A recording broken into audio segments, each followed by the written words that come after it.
Hello guys, જોઈ લો video હાટે અમે આ બધું ટપી જોઈ લો. આના ભાઈ આવે, અમારા બધા ભાઈઓ આવી ગયા હતા. અન્ના ભાઈ જોઈ લો આટલી મહેનત. હેલો ગાઈસ, જો આપણે વિડિયો બનાવ રણમાં આવી ગયા હતા. આ જાજો ભાઈ ટ્રેક્ટર જોઈ લો ભાઈ બાબા દસુ રાજા પોતે જોઈ લો ગાઈસ.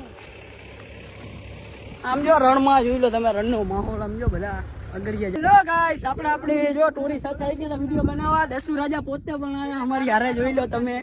આ બીજું ભાઈ આયા હે, અન્ના ભાઈ આયા હે, સુરા ભાઈ જોઈ લો. લોકેશન તમે જોઈ લો ગાઈસ, ખાલી આમ આપડા બધા જ માણસ હે જોઈ લો. આમ રણમાં આપણે આવી ગયા હતા. અલ હબીબી તુમ ક્યાં બોલતી આમ જોઈ લો. વિડિયો બનાવવા આવ્યા હતા. અહીંયા મંદિર હે, મંદિરના દર્શન કરીને હવે અમે વિડિયો બનાવવાનું ચાલુ કરશી. હેલો ગાઈસ, જોઈ લો આપણે વિડિયો શૂટિંગ કરીને આવી ગયા હતા. તો જોઈ લો કેટલા વાગી ગયા અમારે વિડિયો શૂટિંગ કરતા જોઈ લો. આ બાજુ પવન, આ બાજુ લો ગાઈસ, પણ નહીં ખુલ્યો 6:31 થઈ ગઈ છે. તમે આપણે કેટલા વાગે આવ્યા હતા બીજા ભાઈ?